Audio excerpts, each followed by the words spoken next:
Good evening, everybody. Apologies for a little bit of a late start this evening, but we are so glad so many of you are here.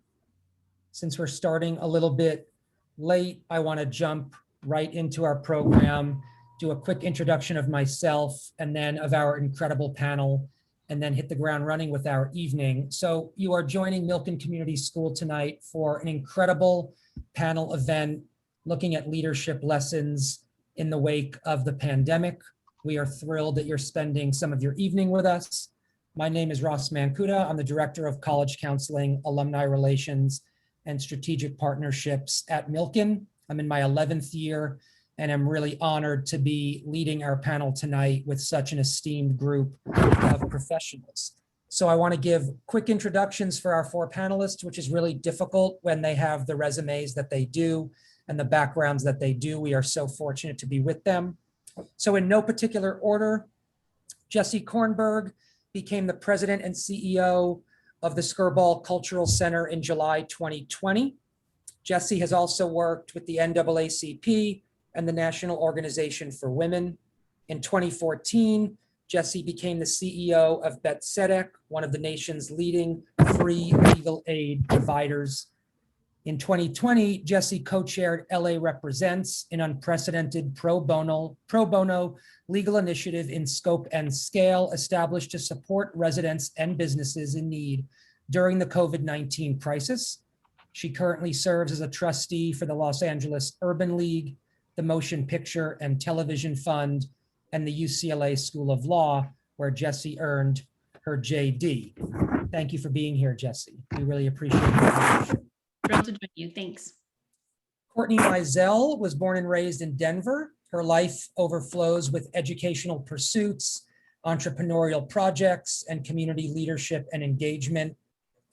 Courtney holds degrees from the Wharton School of Business at the University of Pennsylvania and a law degree from the USC Law School. Courtney's a former member of the Jewish Federations of North America National Young Leadership Cabinet, as well as the Milken Institute Young Leaders Circle, and is a graduate of the Wexner Jewish Heritage Fellowship. Courtney also serves on the National Board of Sharsheret and was the co-chair of the California Advisory Council. Courtney's also involved as a board member of BBYO International. Since the onset of the pandemic, Courtney has worked with several organizations helping to develop their strategic, programmatic, and responses. Nick Melvoin. Oh, by the way, Courtney, thanks so much for being here. Thank you for having me. Nick Melvoin is proud to serve the dynamic communities of District 4 as the Vice President of the LA Unified School District Board of Education.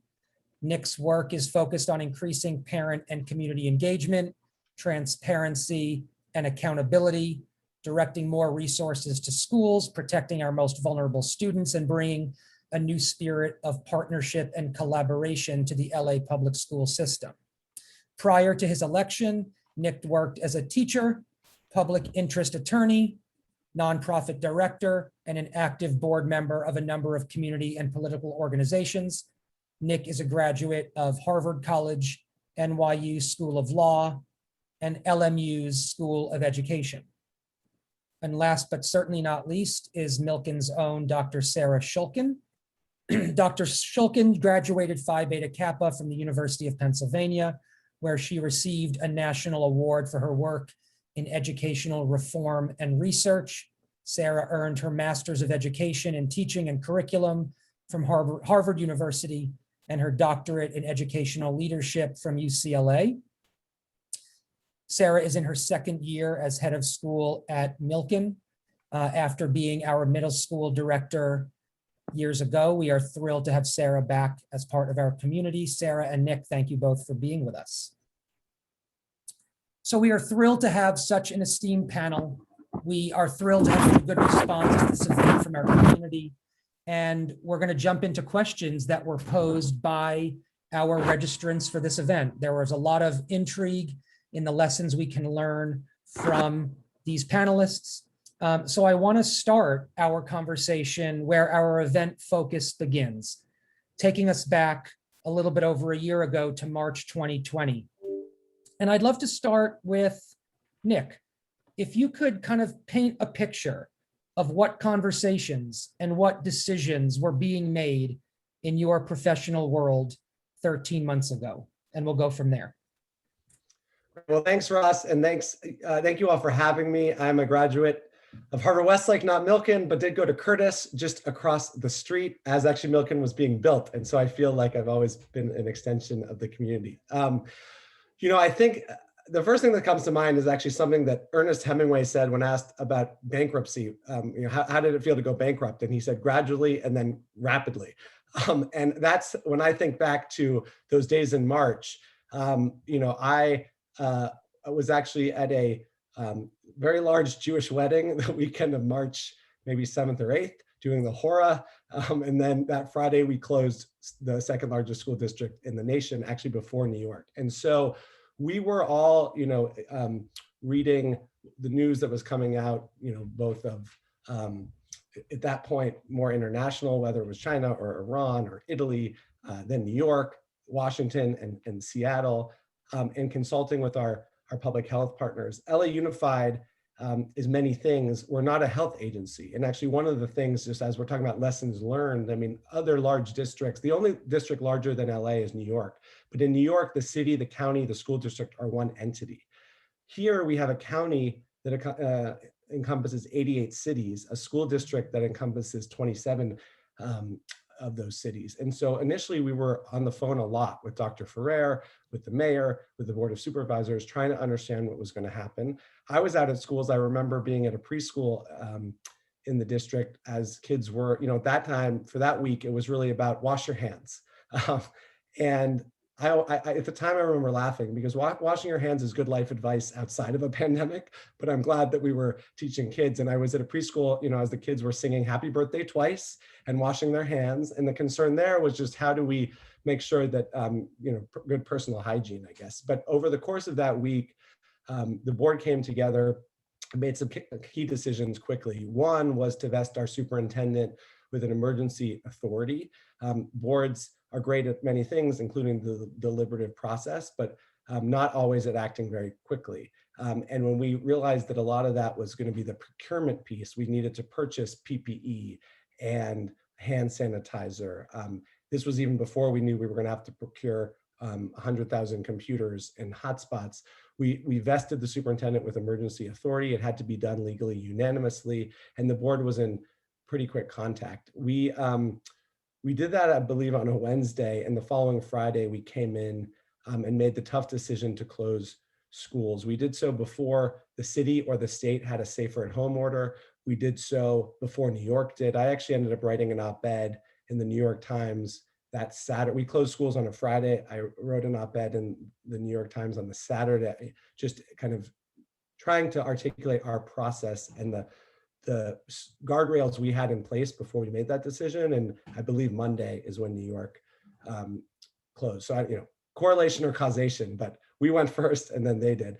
I will say that it was really important, and I'll close with this. It was really important to me and my colleagues that we only closed knowing that the social services many of our families rely on were still going to be there.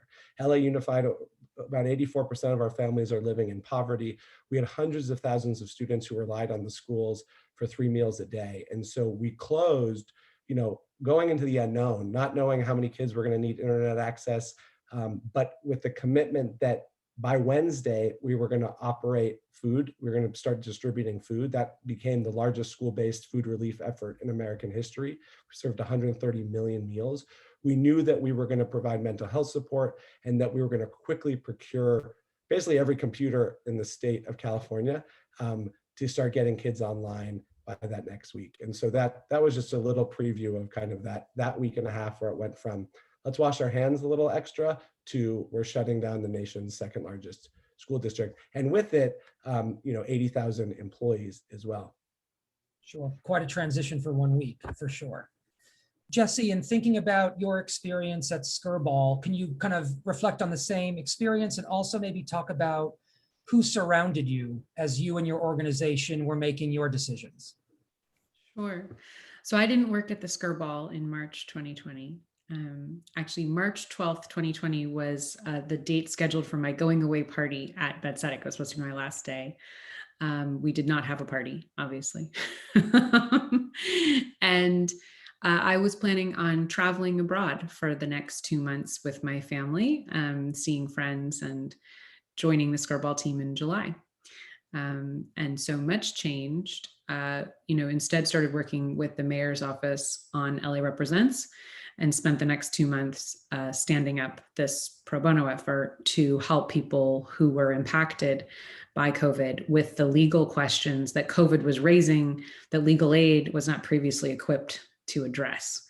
And so spent, April and May and June building out that project, launching that project, and then, growing it. And so we served probably the first 10,000 clients before I started at Skirball.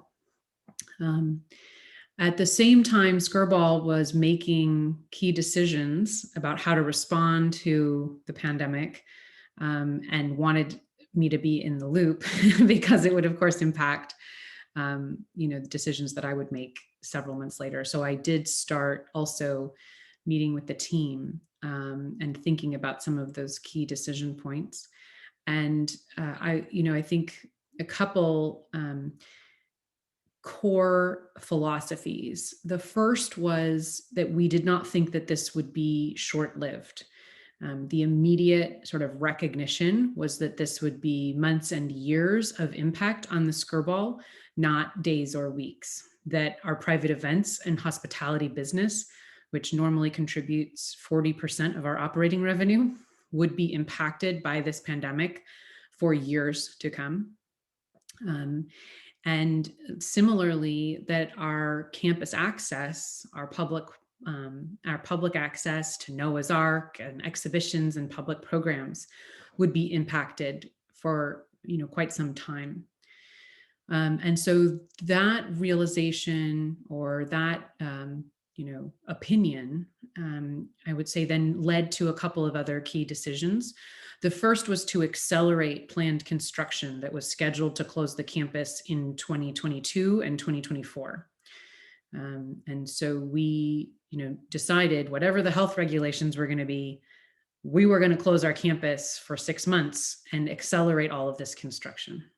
And so that was the first real change in direction. And the second was to take care of our people. We knew that, we now know we took an $11 million hit last year in revenue. And we made a decision at the beginning, anticipating that kind of loss, that it would not be felt by our frontline workers, our hospitality workers, or the other folks whose jobs were most impacted by the ceased activity.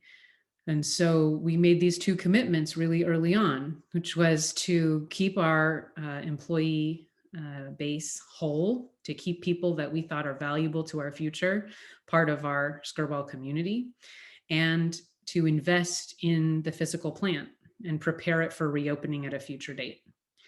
And both decisions, I think, viewed in light of the revenue loss, could be seen as controversial or difficult, right? Because they're both quite expensive. But those were key decisions that we made early on that felt consistent with our values and long-term planning. And we have known every single day since March 12th how incredibly fortunate we were to be in a position to have a choice about those things. And so, we had savings that we could draw down and did, and a board and a leadership team that felt that those were a reflection of our priorities. And so feel very, very fortunate to have been part of the Skirball community as we reached those decisions. In terms of, who I surrounded myself as we made those calls, obviously the most important person was Uri Hersher, the founder of the Skirball, who has plenty of experience weathering storms, finding shelter, and emerging into rainbows, right? And so his advice was the most essential. But also I'll say I ended up relying for the first time in my professional life on my dad, who is an architect who designs medical facilities, including most of the world's research facilities that work on infectious disease. And he knew a lot about ventilation systems and sterilization and quadrant and all of it. And so, yeah, you find help wherever it is available, sometimes in unlikely sources. And I would say Uri is the natural person to turn to. And my dad might not have made the normal list of professional resources, but boy, in a pandemic, he sure was great and has ended up offering pro bono consulting services to almost every museum in Los Angeles since that time. Pretty incredible. And what a way to start a new job, that's for sure. Courtney, your history of your varied history in so many different fields has prepared you for a lot of things. Can you talk about the consulting work you've done in the last year and how your experiences prepared you for the new tasks you had and the new responsibilities with new companies and new organizations? So I primarily, work with nonprofits, capacity as a board member, and then also in a professional capacity. And I have to say, I think the key word over the last year that everyone will recognize is pivot. And I think everyone attempted in their professional and personal lives to figure out what that meant. For me, it really meant looking at the organizations and talking to them and figuring out how we served our key stakeholders. So whether it was the actual people we serve or the community or even our donors, we had to really look at how we're going to communicate with them, what we're going to say, and then how we are going to change what we're doing. So a few of the organizations I work with are really youth focused. So with the Children's Museum here in Los Angeles, the Cherwell Caton Children's Museum, and with BBYO International, those focus mostly on what we did for the youth, and then obviously the parents. And then, of course, we had to figure out how we were going to fund the things we did differently. And I think my favorite example, and this speaks to a little bit about what Jessie said, is we had planned for BBYO International to have an online component of what we did. We are in about, I want to say 100 and something different countries, youth all over the world. And we knew there was an online opportunity here that we had set to launch about probably 2021 late in the year. And that went on to fast forward, and they launched it after about a month and ended up being really successful. And that was really to serve the youth, and by way of serving the youth, serving their parents and the families. I think from a sustainability perspective, all of us in the nonprofit world had to figure out, one, how to make up for the losses that had been incurred, especially if you're facilities based or even membership based, and two, how to reach out to donors and tell them we still needed their help, but also recognize that they may be in a different emotional or financial space, or they may themselves be experiencing the effects of the pandemic directly through illness or their families being ill. And then if you had an event, a fundraising event, do you take it online? Do you plan to keep it offline until, how many weeks before that you decide that's not going to happen? And how many decisions do you make way ahead of time versus kind of going down to the wire and seeing what would happen? So there was so much going on and so much at play and so much at risk. I think everyone just did their best to kind of check the boxes and make sure all of those things were in mind as they moved forward. And some of it you couldn't plan for. So overall, I think the pivot was the long-term, how do we really change what we're doing to meet this new world? But in the immediate term, it was flexibility. And that was day-to-day information, week-to-week information, and really bouncing ideas off of one another and trying to figure out what made the most sense. And really having to be adaptable to the changing landscape for sure. Sarah, it would be great if you can kind of reflect on your year also and maybe talk from the educational perspective in a much different way than Nick had to with his colleagues. Maybe how did you interact with your fellow head of schools to make sure that you were all on the same page? And much to the same question I posed to Jessie, who at Milken surrounded you at that table to help you figure out the best way forward? So I'll answer the second piece first. You know, I started right before the pandemic began. And I think one of the most challenging pieces of leading a school through a pandemic as a new leader, and Jessie, you may have experienced this a little bit as well, is that I really just didn't have so many relationships to lean on. So part of what the job was between March 2020 and now was to really build and establish that trust and build team. And, you know, we've often said on our strategic leadership team, which is really the group that surrounded me, that, you know, there's nothing that bonds you like a crisis. And I think the fact that we all were in the role of figuring out sort of moment to moment how to lead an institution through a crisis really connected us as a team. And the other place that really happened was on our board. So I'm very fortunate to have an incredible board chair and an incredible executive committee and larger board that really understood that this was an evolving crisis that no one had lived through before, and that we were going to do our best to sort of double down on our mission and make it through the crisis, hopefully with some learning along the way.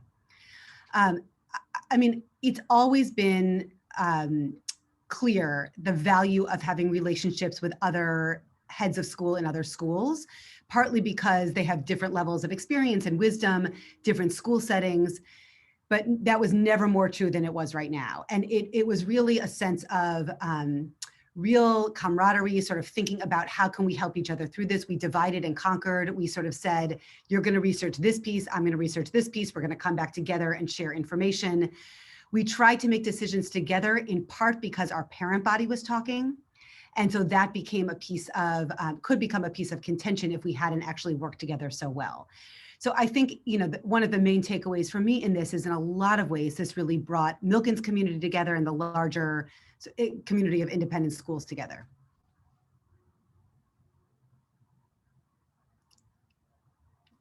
It's always easy to look back and hindsight's 2020. But I guess one question that was posed by one of our guests is, knowing what you know today about the trajectory of the COVID-19 pandemic and its impact on the community, are there any critical decisions or communications you wish you had made differently? I'm sure the answer is yes in some way for everybody. But Nick, starting with you, does anything stand out? Well, I think, you know, I remember distinctly a conversation I had with Austin Butner, our superintendent, on the day we were walking to the press conference to make this announcement of school closures. And at the time, we closed for 2 weeks. 2 weeks to flatten the curve, as we all remember, and here we are. But we were commenting on how difficult it was to make this decision, but how the decision to reopen was going to be even more challenging. Like, we had already kind of realized then that, yes, we can close, and there's this agreement. I mean, even if it wasn't universal, that this is the right thing, but figuring out the criteria for when we were going to reopen was going to be even more challenging. And I think that, you know, my fellow school leaders and educators will agree that that's been the case. And so I don't know that this is something we could have done differently, but I wish we had been more, I don't know if proactive is the right word, but more communicative and transparent about those challenges early on, so that the buy-in, whether it was through the county health department or our teachers union and labor partners, or working with other school partners, could have thought through what are those collective criteria. I think that one of the things that was challenging in LA County over the last 6 months is it was a very inequitable reopening. Independent schools in particular, that especially elementary, that didn't have teachers unions, were able to reopen, you know, months ago. And we are reopening as we speak, last week and this week. And so I wish there was kind of more clarity and consensus around that criteria, because unfortunately what happened is we had our district, you know, 84% of kids in poverty, 89% kids of color, who were still in virtual learning when independent schools and other smaller districts were able to reopen. And that inequity is something I think that could have been avoided. And Sarah, the same perspective for you. When you look back on the last 13 months, any communications or critical decisions you would do differently in retrospect? You're muted, Sarah. I was going to say that I wish I knew now what I wish I knew then what I know now, because I guess very different than Jessie. I did not expect that this was going to go on. And I don't know if that was just sort of blind optimism, that I just needed to feel hopeful. But I think, you know, one of the things, if I were to do it all over again, is try to manage expectations a little bit better, because I really thought that we were going to reopen in September. And even though I had a COVID advisory committee sort of sitting around me telling me that that would probably not happen, either for myself or the faculty or the students, I needed to hold on to that hope. But I'm not sure that that in the end served the community as well as it could have. Certainly when it took us a year to get to that point. Right. And Courtney, I guess from a leadership perspective, in your consulting capacity, how do you manage to assure clients and tend to their needs when you have such a turbulent and uncertain time? Like, what kind of leadership traits and experiences and advice do you lean on to get your clients through turbulent times like we've had? Well, I think, you asked earlier about who do you bring around you. And I think this is where, for me, the fact that I am working with different kinds of organizations, I think it's really talking to other organizations, either who are in similar positions or in similar places, and really sharing information that you may not have shared. So looking at platforms to have virtual fundraisers. I had the opportunity to work with Sarah on how Milken was handling the COVID crisis, and I worked with a couple of the youth organizations and another organization I work with. So I was able to use that kind of information and really create a collaboration on the level of how do we, as a nonprofit in this space, make this work on a longer term. So I think for me, it was really about how do I share information among different organizations that will benefit everyone, whether it's a policy or something for testing or whatever it was. And for me, it was really rewarding and always something I could be really open about what other people were talking about. And I think everyone was in such a need for information that it ended up being really, really helpful to be able to kind of reach out and have those discussions, just like I'm sure Sarah did with the heads of school, and make some decisions that were really hard, but be making them along the same lines with the same information as other organizations. And Jessie, Courtney talked earlier about the idea of pivoting. And I think perhaps more than anybody else on this panel, you're running an organization that you already talked about this. So much of what you do has to do with hosting events and being a community center for different groups of people. So can you talk about the decisions you and your leadership team have had to make about how your programming and your offerings will need to pivot, continued from now on and over the last year? Yeah. So I think, a couple of things, in the year past, looking backward, the first was that we wanted to be responsive to community need and community experience, even though we were closed. And so the sort of obvious pivot is the word, I think as Courtney said, that you hear more than anything. But the sort of obvious answer to that was some of our program could be distributed digitally. And lots of institutions have done that. Certainly schools have done that, but lots of arts and culture organizations have done that. And when we did it too. And so we put museum exhibitions online, we put our classroom curriculum in a virtual space. We took our public programs, our music performances, our lecture series, our cooking classes, our book clubs, our Yiddish song lectures, all of it. It's on a Zoom or a YouTube channel near you. But I think for us, so many of the people we serve, we felt did not get access to those digital experiences in a way that was equivalent to the access they would have had on the Skirball campus. Thinking particularly of our school programs, we take great pride in the number of Title I elementary school children who come to the Skirball campus every year for field trips into Noah's Ark and our Visions and Values exhibition. And we know, Nick knows it more than anyone on this call, that the vast majority of those students don't have reliable access to broadband internet. And so those lovely videos that we shot inside Noah's Ark are of pretty limited value to them. And so we also were thinking in parallel about how to be adaptive and responsive to the community needs of those kinds of visitors to the Skirball also. And so that has, we became the second largest vote center in LA County all through the election season, every single day of early voting. We became a food distribution site. Thinking about how we could be a community resource and a place where people could find a sense of community when that was hard to come by. I don't think that we, necessarily hit our equivalent impact with the exact same people we would have served had we been open. But we did at least want to feel that we were making an equivalent effort to be relevant and helpful and supportive and community building.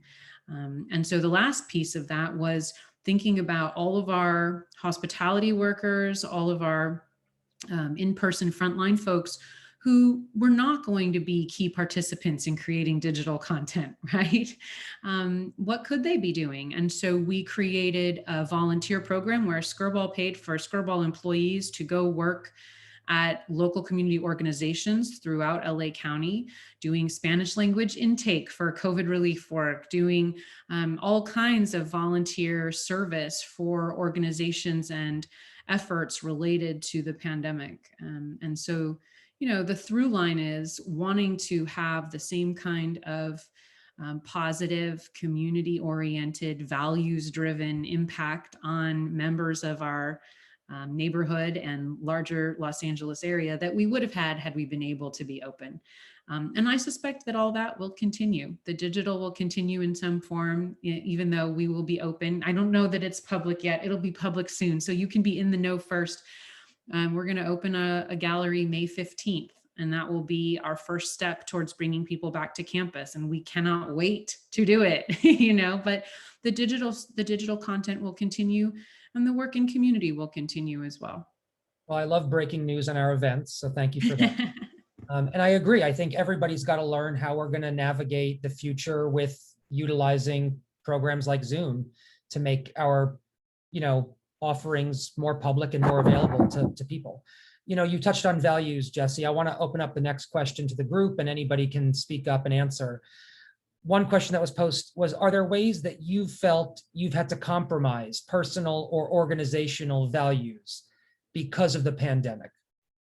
Anybody want to jump in on that one?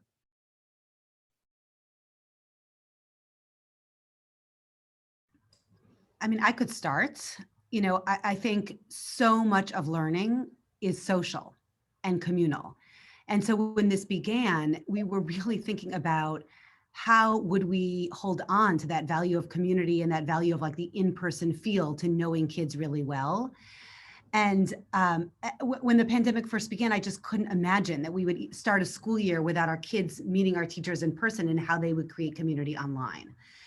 So it wasn't easy at first, and I don't think it was sort of a perfect trajectory, but one of the things that we did is we really invested in the professional development of people that run online learning platforms and online learning academies to help teach us to do that really well.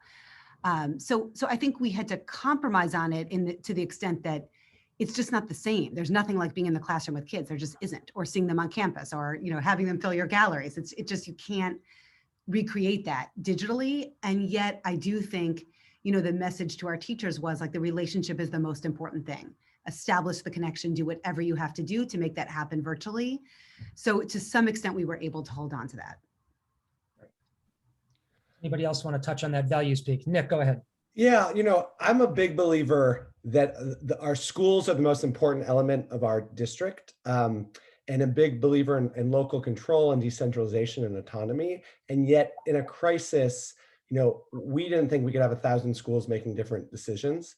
And so there was some of that, I alluded to the deferral to the superintendent earlier, but there was a lot of the central decision. I mean, we were gonna purchase the hundreds of thousands of computers and hotspots and dole them out centrally based on a needs index. And we were gonna do that. And I think that definitely was anathema to the way I think about empowering the school community. And now we're at this inflection point where we're starting to want to give more autonomy to schools in spending what is a historic investment in in education from this new administration. But that's been a tension I felt, where there's a lot of schools who wanted to go their own way. Some of our schools wanted and were probably ready to reopen months ago. But the challenge, there were equity challenges there of having a school in Brentwood open, but not in South LA. But also just this idea of, in a crisis, speaking like kind of that consolidated power, or that consolidated purchase power or decisions are really important. But that didn't sit well with me, kind of these dictates for the whole district, but it's something we had to do, or we felt we had to do at the time. Yeah. And I would just add, I mean, I can't tell you how many times I've said in the last year, COVID took away the good choices, right? Like, I just had a lot of moments where it felt like two values that we held before COVID were in conflict with one another now because of COVID. And so you had to privilege one over the other. And those are hard moments. And, an easy example for us is, what is more important, the safety of your frontline employees or the community service your mission says you are here to perform? And that's a question we have faced every single day in almost every aspect of our business. And we have pretty consistently privileged employee safety. But I will just freely admit, those are two values in tension with one another. And I think easy to look back and make a different call. But that's the call we made. And Courtney, in your consulting work, how big a conversation were these values-based decisions with your clients? I think, again, nonprofit world values are pretty much number one. Although I would have to say financial viability, you can't even get to the values. And I'll tell you, it was very tough. And again, going back to the youth-facing organizations, one of the things we've done is we want to get kids offline. We want to get kids offline. We want them detached from the computer. And then all of a sudden, our only choice was to offer them a way to connect online.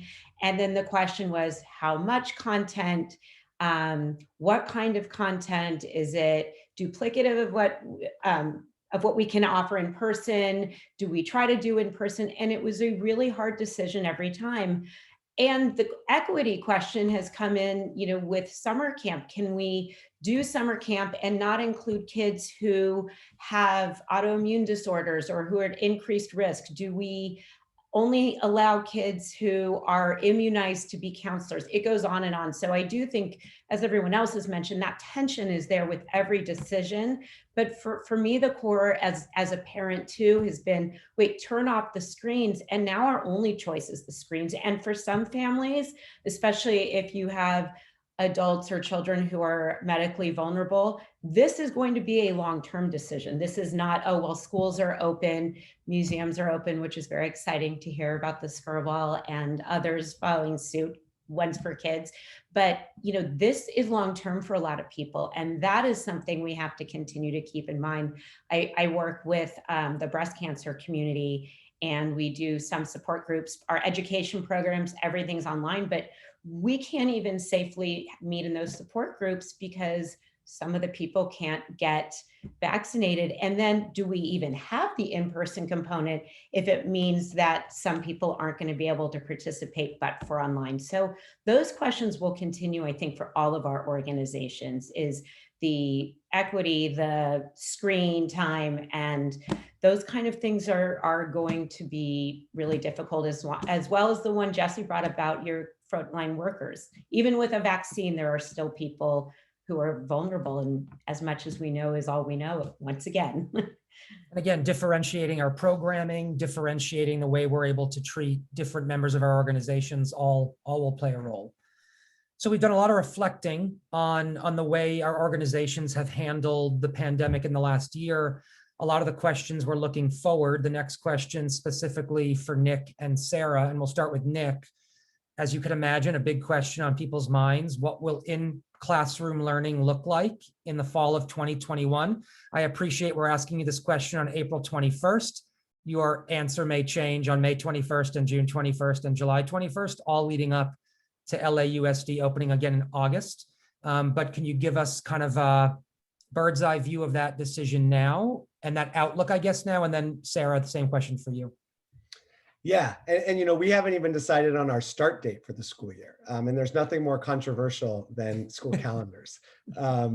But yeah, that's been one of the challenges over the last year. And I know that Sarah can relate. I mean, there has been evolving and at times conflicting guidance from the controlling public health entities. And there was definitely a time, I would say January 20th, where you had the CDC, the state, and the county saying different things.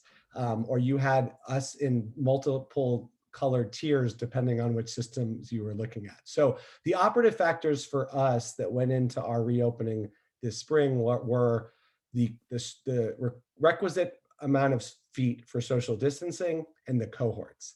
And so at the time that we were moving LA Unified is like steering an oil tanker. And so you can't adapt overnight. And so I got a lot of calls from families after the CDC evolved their guidance, like, great, tomorrow are we doing 3 feet?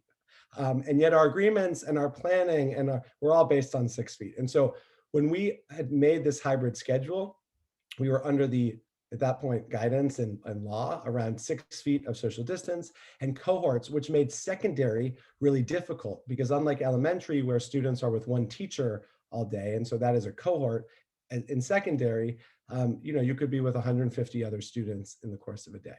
That has evolved. And so what I am hopeful for, and we're back at the table with our teachers union and others, because we have to negotiate these kind of pandemic working conditions. We're looking at 3 feet versus 6 feet. And again, that might change to 1.5 feet, but we got to go with what we have now. And some evolving guidelines around cohorts. But we're actually thinking about even different schedules for middle and high school, a 4x4 or a block schedule. So kids are switching classes less frequently during the day. It is my hope and my North Star that we can offer a full day instructional in-person program for pre-K to 12 starting in August with a virtual option for families who aren't comfortable going back. And I think one of the challenges for our schools right now is that the virtual option this spring is on the individual school to help come up with. My hope and my plan for the fall is that the district would take on the onus of a virtual track. So if you take a school, Roscommare Road Elementary, not too far from Milken. Right now, you have kids coming back in person. If the kids are staying online, the teachers in the schools are juggling that. My hope would be that for Roscommare, we would have an 8 to 3 normal day with masks, with ventilation, with PPE, with 3 feet in the classroom. And then for the students who may opt to be virtual, the district would provide a virtual, the West Side virtual 3rd grade academy, if you will, so that student has that option, but the school's not scrambling. So that's what we're going to be asking for in our negotiations so that we can have, quote unquote, a normal full day of in-person. I think, and love Sarah's perspective. I think masks are going to be here to stay for the foreseeable future, the ventilation, the outdoor classroom space and utilization of that. And then for us, the virtual track for the foreseeable future as well. Sarah, what about your outlook for Milken? And maybe if you want to speak potentially to the larger independent school community, if you think you can. Yeah. Well, I can totally relate to Nick, what you started with around like the guidance and the conflicting guidance and how maddening it was and how difficult it was to plan and still is in many ways, although it's gotten better. I think that one of the pieces that has really changed is the vaccination of the teaching force. And because there was the real, Jessie talked about like the health and safety of the workers, which was both a real safety issue and also a psychological one. And I think now that people are vaccinated, the sort of feeling of safety is a lot different than it would have been 6 months ago. So I am optimistic that in the fall, we will be able to have our kids back 6 through 12 for a full day program. I agree with Nick, and I think most independent schools are there. I mean, we're very, very fortunate in that there's a lot of ability to sort of be nimble and flexible and make decisions on the fly, partly because we have the physical space and the financial flexibility. But I do think masks will be here for a while, socially distanced requirements will be here for a while. Health and safety requirements like ventilation, hand washing, temperature taking, all of that I do think will continue into the fall. And then I think a lot of it depends on how the variants play out. You know, the piece that's unpredictable is that at this point, and what we do, we are gaining more information about that, but that too is evolving and you just can't really predict it. Jessie, anything that you want to add about visitors to your center and the way in which rules about visiting may change and restrictions and things of that nature? Sure. Well, I'll just preview for you. It's not just coming to the Skirball. It's going to be going to a beautiful event anywhere. You know, we got new guidance this week on how to welcome large crowds back. And it's complicated. And there are a lot of different scenarios. And a lot of them talk about proof of vaccination. And I have a lot of questions about that. Because, you know, what is proof of vaccination? I think is like a pretty open question right now. I know I filled in my little card all by myself. You know? And so I think the enforcement or lack thereof of some of these guidelines is going to be a place where you see a lot of variation across different venues. And so that's something that we're all going to be grappling with for a while until there's some national vaccination verification program. So that's one fun thing we're going to be talking about. And there are real revenue consequences for us, right? Depending on how you answer those questions. So they're big questions for us. And Sarah, how do you reconcile the vaccination question, whether it comes up with faculty and staff, when it might come up with parents about children coming back to school? How do you answer those questions and those concerns? I mean, I agree with Jessie. I have a lot of questions about it. You know, we did every Wednesday heads of school meet, and there was a poll today. And 50% of schools said that they will require their employees to be vaccinated, and 50% of schools said that they will not. And I think that there are lots of good reasons in both directions, but the issue is there's not really sort of clear guidance or a track record of best practices such that it's a clear decision to make. It's back to sort of the issue of conflicting values. Same thing with kids. You know, it may be that kids over 12 are cleared to get vaccinated by September, but clear to be vaccinated and requiring vaccinations are two very different things. You know, the other piece is families have to make decisions that are good for their families. And we do have many students with health issues, with family members who are immunocompromised. And in sort of thinking about what the fall is going to look like, and even probably all of next year and maybe beyond, I do think we will need to continue to offer a remote option. I mean, luckily we're having April, May, and June to practice using the OWL technology, which has kids at home and kids in school and hybrid. And while not perfect, really does allow for that. Yeah.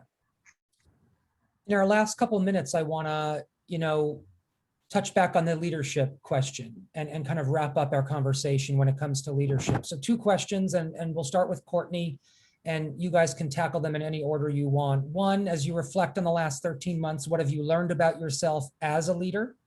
And what, if any, changes have you made to your leadership style in light of the last year? Courtney, if you want to kick us off on those questions.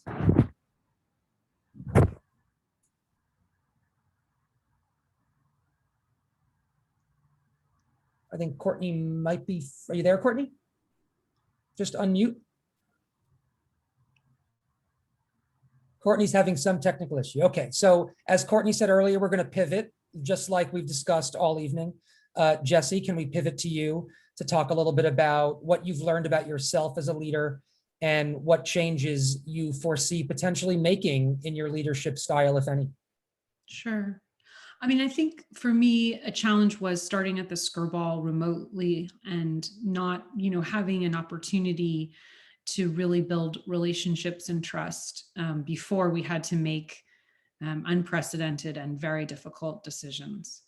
And, I come from a model of service leadership where you think you need to bring everyone along with you when you make decisions like that. I believe in collaborative decision making. And I found that really challenging, you know, in the absence of those relationships.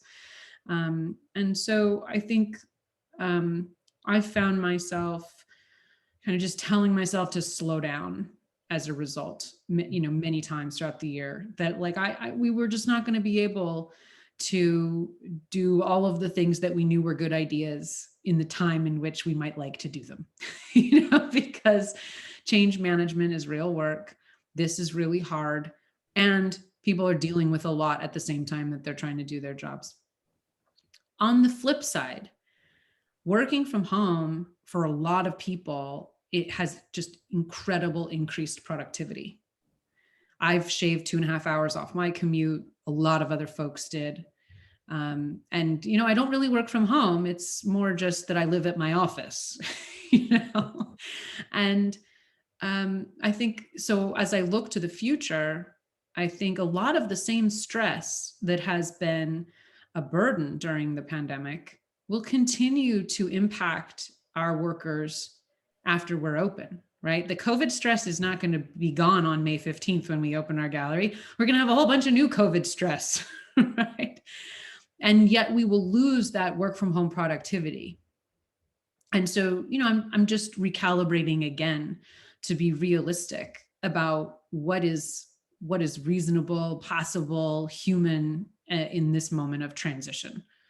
And we'll go from there. And also being flexible to what you're about to learn when, as you said, you reopen and you open up a whole new can of worms, for sure. Mm-hmm. Courtney, are you back with us? I'm sorry about that. Yes. That's quite okay. I think for me, the hardest thing as a leader was, for the first time, I was really having to say, I don't know, and not having a gut feeling or answer. I had a very, very hard time around the question of fundraising and asking people for money in the middle of pandemic, and a lot of doing these virtual events versus in person, and charging the same ticket price to get someone to show up at a virtual gala. And just for a point of information, our virtual galas and the organizations that I work with made the same, if not more, money from people and the same donor base than we would have in person. That for me was fascinating and a really good lesson, that that risk taking and things that feel so unfamiliar can pay off. But there was a lot of question marks in my head, and I didn't have either opinion or idea on many things, because I just felt like I was operating a lot of times in a void, and the best information available changed the next hour or the next day. So that was my biggest challenge.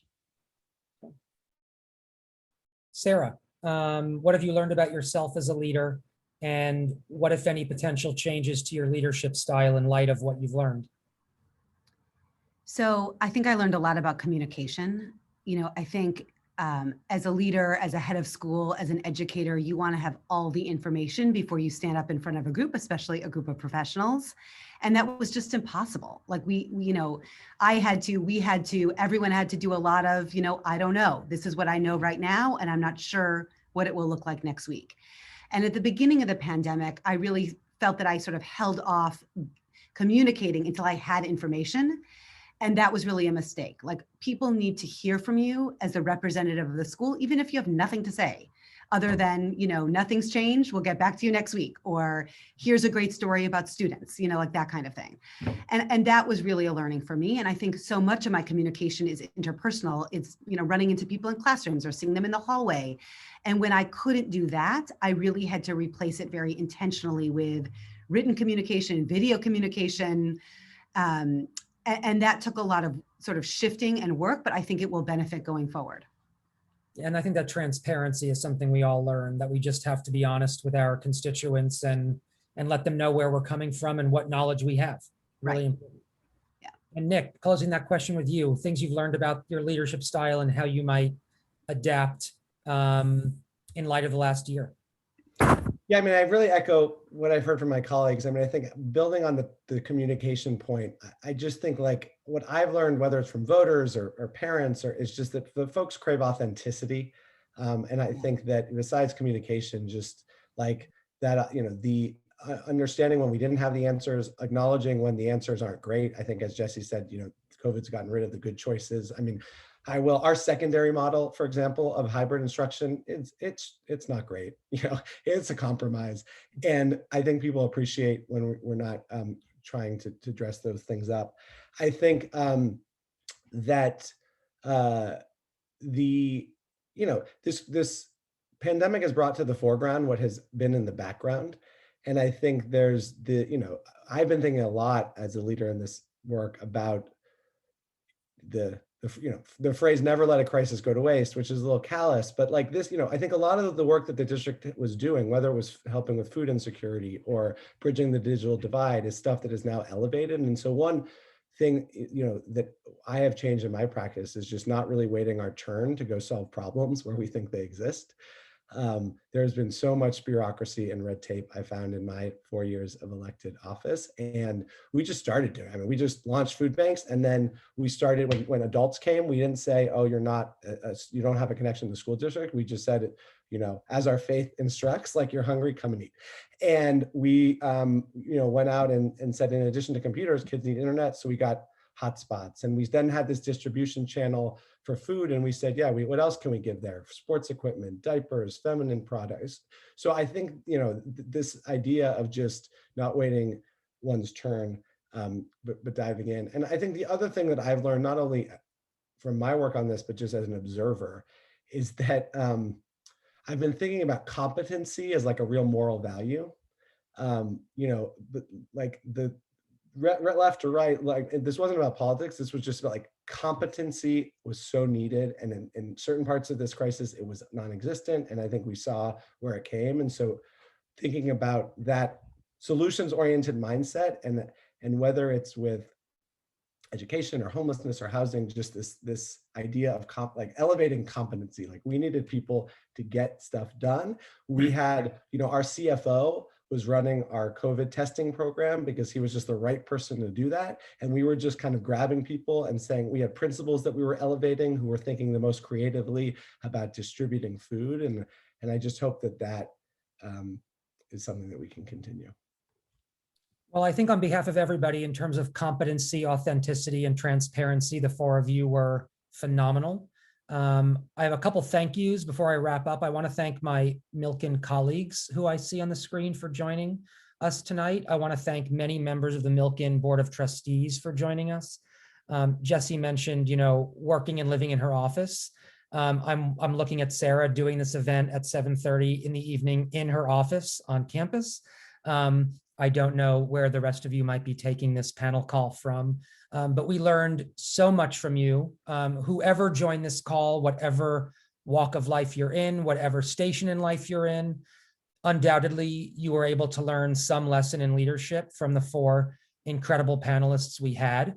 I cannot thank you each enough for your time and your dedication and your commitment. Jessie, we are excited for May 15th. We will be patronizing your center soon. And to Sarah and Nick, good luck as you finish a school year, and look forward weeks from now to starting a new one. And Courtney, for everything you've done for the communities you're working with. Thank you all so much for your time and your expertise, and we really appreciate it. Thank you so much. Thank you everybody for joining us. That was great. Thank you, everyone.